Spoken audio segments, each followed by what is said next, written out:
नमस्कार दोस्तों, हम सुन रहे हैं गॉड ऑफ वॉर कार्तिकेय। अब तक हमने देखा सुरपद्मन का वध कर कार्तिकेय खुद देवों के सेनापति बन चुके थे और उनकी जिंदगी का सबसे बड़ा युद्ध अभी उन्हें लड़ना था। वह युद्ध उन्हें तारकासुर के खिलाफ लड़ना था। वैसे ये तारकासुर कौन था? तारकासुर भी सुरसई और ऋषि कश्यप के संबंधों के कारण जन्मे हुए असुरों में से एक था। वो सुरपद्मन का भाई था। उनके पिता का नाम वज्रांग था। एक दिन वज्रांग जंगल में शिकार के लिए गया था। उसी वक्त वज्रांग को एक राक्षसी महिला जल प्राशन करते हुए दिख गई। उन्होंने उस महिला के साथ संबंध बनाया और उन संबंधों के कारण एक असुर पैदा हुआ। उस असुर का नाम तारकासुर था। तमिल मान्यता के अनुसार उनके जन्म की एक अलग ही कहानी बताई जाती है। दिति, जो अपनी बहन अदिति से हमेशा ईर्ष्या करती थी, उसने अपने लिए मुनि कश्यप से एक वरदान मांगा। हे मुनि, आप मेरे लिए कुछ नहीं करोगे? ऋषि कश्यप ने दिति को वरदान मांगने का अवसर दे दिया। दिति ने वरदान मांगा, मुझे देवों को हराने वाला एक पुत्र चाहिए। ऋषि कश्यप ने तथास्तु बोलकर अपनी पत्नी वज्रांगा को कठोर वीर्य प्रदान किया। उस वीर्य को वज्रांगा ने अपने पेट में पाला। अदिति ने इस वरदान का विरोध किया और वज्रांगा को नष्ट कर दिया। क्रोधित दिति ने कश्यप को यह बात बताई। फिर कश्यप ने ब्रह्मा की पूजा कर फिर से वज्रांगी को उत्पन्न किया और उस वज्रांगी से एक बालक प्राप्त हुआ। बालक का नाम कश्यप ने तारकासुर रखा। तारक ने ब्रह्मा की तपस्या की और जब निर्माता प्रकट हुए तो उन्होंने 2 वरदान मांगे। एक, कि तीनों लोकों में कोई भी उनके बराबर नहीं होगा, और 2, कि केवल शिव का एक पुत्र ही उनका वध कर सकता है।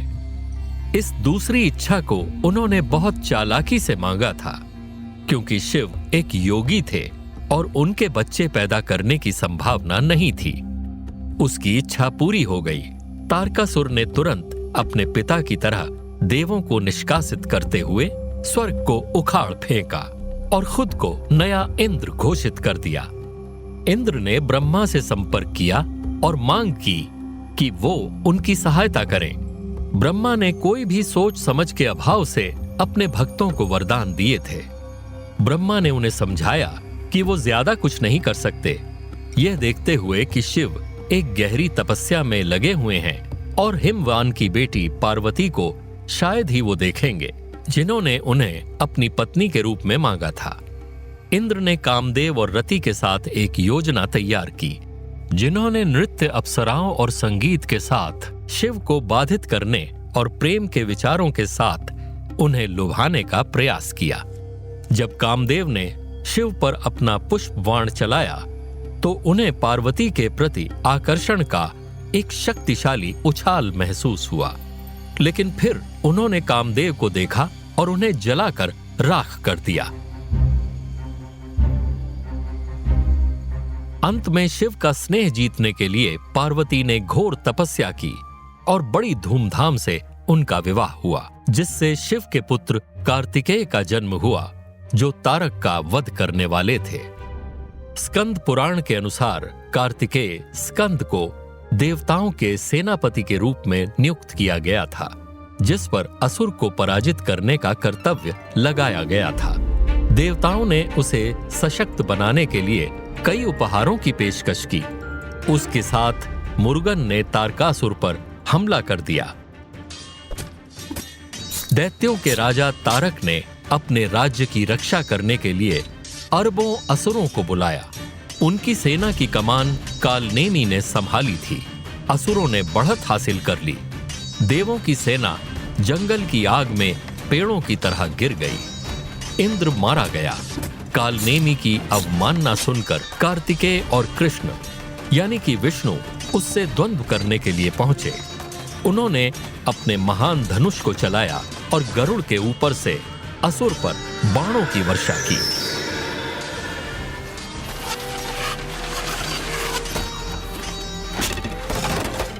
कालनेमी ने कृष्ण और गरुड़ को पूरा निगलकर देवों को जवाब दिया। जिसके बाद देवता ने असुर के पेट को सुदर्शन चक्र से खोल दिया।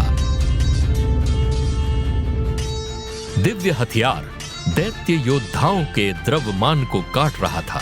तारक को देखते हुए कृष्ण ने कार्तिकेय से बात की। हे कुमार, दैत्यों के भगवान को देखें, जो युग के अंत में काल की तरह है, यानी मृत्यु के देवता की तरह है। ये वही राक्षस है जिसके द्वारा भयानक तपस्या के माध्यम से शिव को प्रसन्न किया गया था। ये वही है जिसके द्वारा शकरा और अन्य देवता 100 वर्षों के लिए बंदरों में परिवर्तित हो गए थे। ये वह है जिसे युद्ध के दौरान हमारे सभी श्रेष्ठ हथियारों के ढेर के बावजूद हमारे द्वारा पराजित नहीं किया जा सका। इस महान असुर को तिरस्कार की दृष्टि से नहीं देखना चाहिए। वह तारक है। यह आपका 7वां दिन है। अब यह मध्याह्न है। सूर्यास्त से पहले उसका वध करें, अन्यथा उसे मारा नहीं जा सकता।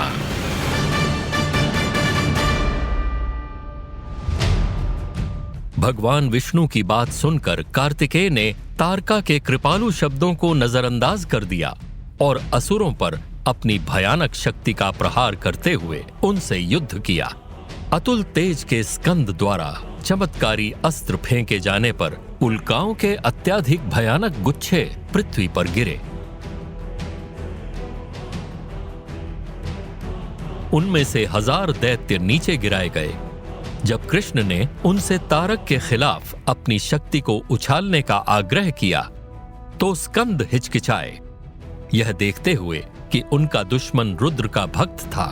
तब कृष्ण ने तारक को शिव पर हमला करने के लिए प्रेरित किया। तत्पश्चात विभिन्न देवों ने दैत्य के विरुद्ध इस प्रकार धावा बोला। जनार्दन ने अपना चक्र उठाया और तेजी से दौड़ा। इंद्र ने अपना वज्र उठा लिया। यम ने अपने कर्मचारियों को जोर से गर्जना करते हुए उठाया। कुपित धनेश्वर ने लोहे की गदा उठाई। वरुण अपने फंदे को ऊपर उठाकर दहाड़ता है। वायु ने अपना भयानक महान अंकुश उठाया। अग्नि देवता वहिन ने महान तेज की अपनी शक्ति को उठा लिया। निरति ने अपनी तेज तलवार उठाई। क्रोधित रुद्रों ने अपने त्रिशूल उठा लिए। साध्य देवों ने धनुष उठाया। वसुओं ने लोहे के बोल्ट उठा लिए। विश्व देवों ने मूसल और पीटने वाली छड़ें उठाई। चंद्रमा और सूर्य, उनकी प्रभा, अश्विनी देव औषधियों, जड़ी बूटियों, सर्प ज्वलनशील विष और हिमाद्री और अन्य महत्वपूर्ण पर्वतों को उठा ले गए।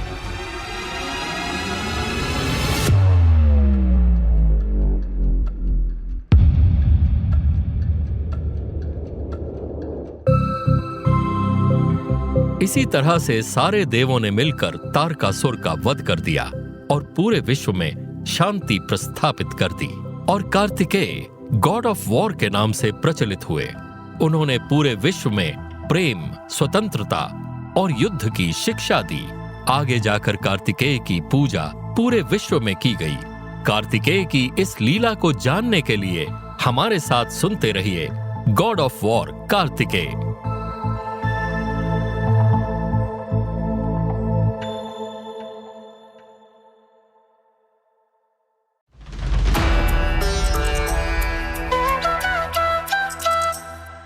नमस्कार दोस्तों, अब तक हमने देखा गॉड ऑफ वॉर कार्तिकेय कैसे बने।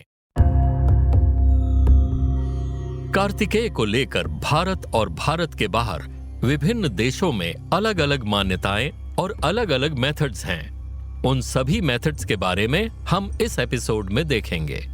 भगवान कार्तिकेय हिंदू धर्म के एक महत्वपूर्ण देवता हैं। उन्हें हम स्कंद, कुमार, शांत कुमार, गुह, मुरुगन, सुब्रमण्य, षणमुख, वेल मुरुगन आदि नामों से भी जानते हैं। वे पर्वतराज कुमार के नाम से भी जाने जाते हैं क्योंकि उनके जन्म के समय पर्वत ने उन्हें अपने स्वयं के पुत्र के रूप में स्वीकार किया था। भगवान कार्तिकेय को शक्ति का प्रतीक माना जाता है। उन्हें स्कंद या कुमार भी कहा जाता है। वे धर्म, शक्ति और वीरता का प्रतीक हैं।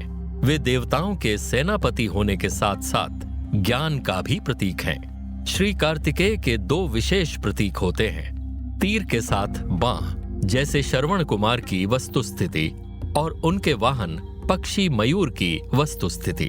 कार्तिकेय दक्षिण भारत में एक प्रसिद्ध देवता हैं। वो शिव और पार्वती के दूसरे पुत्र हैं और मुरुगन, स्कंद और सुब्रमण्य के नामों से भी जाने जाते हैं। वह वीरता, साहस, बल, समझदारी और सौम्यता के स्वरूप में जाने जाते हैं। कार्तिकेय को दक्षिण भारत में बहुत उपासित किया जाता है। उनकी प्रतिमा या मूर्तियों को मंदिरों में स्थापित किया जाता है। कुछ स्थानों पर कार्तिकेय की मूर्ति शिव परिवार के साथ भी स्थापित की जाती है। कार्तिकेय की पूजा धूम्रपान, धन्य, फल, पुष्प और धूप से की जाती है। उन्हें बताया जाता है कि यह उनकी समस्याओं को दूर करेगा और समृद्धि और सफलता से सामना करने में मदद करेगा। कार्तिकेय के उपासकों का एक विशेष उत्सव नामकरण महोत्सव है। इस उत्सव के दौरान नवजात शिशुओं को उनके नाम दिए जाते हैं। इस तरह से कार्तिकेय की पूजा दक्षिण भारत में अत्यंत महत्वपूर्ण होती है।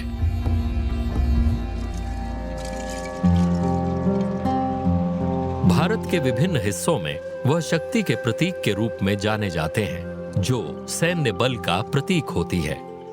दक्षिण भारत में कार्तिकेय के कुछ मंदिर हैं, जैसे कि तिरुचेंगोडु मुरुगन मंदिर, तमिलनाडु। यह मंदिर तमिलनाडु में सबसे लोकप्रिय मंदिरों में से एक है, जो कार्तिकेय को समर्पित है। श्री सुब्रमण्य स्वामी टेम्पल, बेंगलोर। यह मंदिर भारत के बंगलौर शहर में स्थित है और इसे कर्नाटक का सबसे बड़ा मंदिर माना जाता है। श्री धर्म संस्था टेम्पल, तमिलनाडु। यह मंदिर तमिलनाडु के कांचीपुरम में स्थित है और ये भारत में सबसे प्राचीन मंदिरों में से एक है।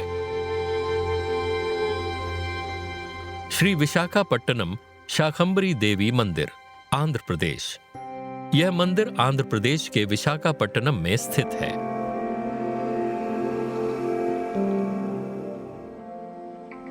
दक्षिण भारत में कार्तिकेय के लिए कुछ रीतियों को बड़ी श्रद्धा से मान्यता है। थाइपुसम फेस्टिवल। तमिलनाडु में यह उत्सव पूरे देश में बड़ी धूमधाम से मनाया जाता है। इस उत्सव के दौरान भक्त एक लंबे समय तक उपवास रखते हैं और एक निश्चित समय तक मंदिर में भजन करते हैं। इसके अलावा उस उत्सव में रंग बिरंगे बाजार, नृत्य, संगीत और फायरवर्क्स भी शामिल होते हैं। स्कंद षष्ठी।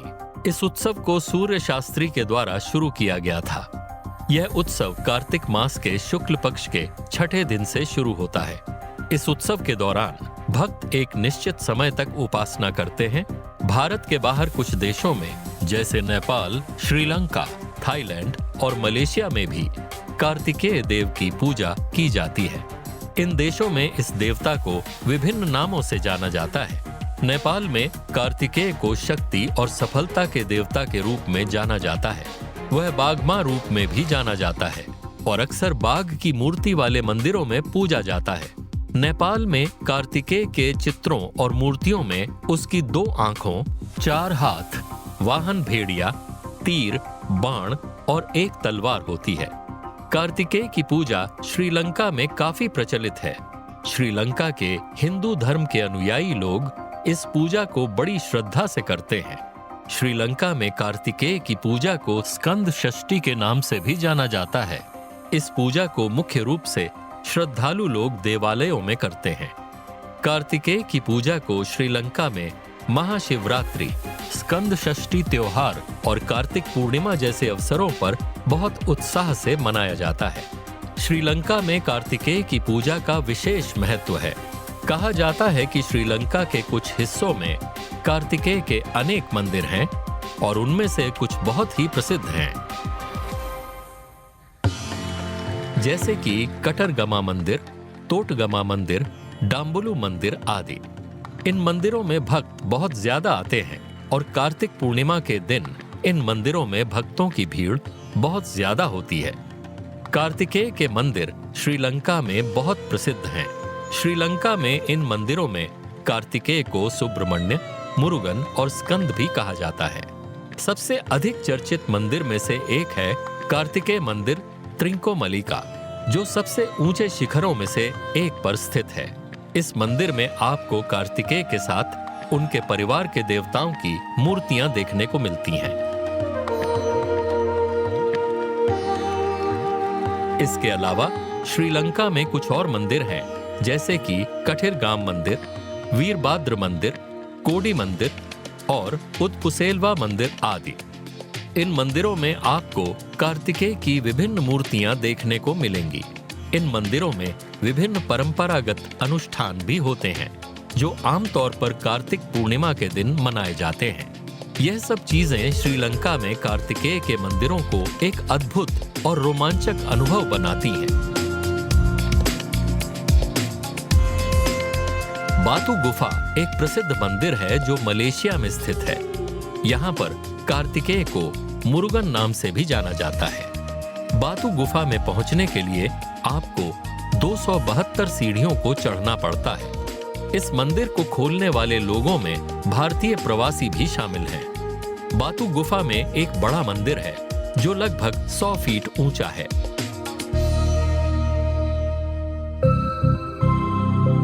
इसके अलावा इस मंदिर में कई और छोटे छोटे मंदिर भी होते हैं। इस मंदिर में कार्तिकेय की विभिन्न मूर्तियां होती हैं।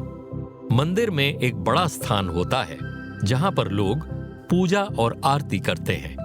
यहाँ पर एक बड़ी मूर्ति है जो कार्तिकेय को दिखाती है। इस मंदिर में भारतीय धर्म के त्योहार जैसे कि दिवाली और होली भी मनाए जाते हैं। भगवान कार्तिकेय की कथा से हम आज के जीवन में कई चीजें सीख सकते हैं। प्रथम, कार्तिकेय ने अपने 2 मुखों की सहायता से जीत हासिल की। ये हमें बताता है कि हमें अपने 2 वचनों को कमजोर नहीं होने देना चाहिए। हमें दूसरों के बोलने की शक्ति से भी ऊपर उठना चाहिए। दूसरा, कार्तिकेय ने अपने वाहन मुरुगा की मदद से विजय पाई। इससे हमें यह सीख मिलती है कि एक व्यक्ति अकेले हर काम नहीं कर सकता है। हमें दूसरों की मदद लेने में शर्म नहीं आनी चाहिए। तीसरा, कार्तिकेय ने जीत हासिल करने के लिए तपस्या की। हमें यह सीख मिलती है कि सफलता पाने के लिए हमें मेहनत और तपस्या करनी होगी। चौथा, कार्तिकेय ने दुष्टों का नाश किया और धर्म को संरक्षित किया। हमें यह सीख मिलती है कि हमें धर्म को संरक्षित रखने के लिए हमेशा सच्चाई और न्याय के पथ पर चलना चाहिए। इस तरह से कार्तिकेय की कथा हमें जीवन के लिए कई महत्वपूर्ण सीख देती है।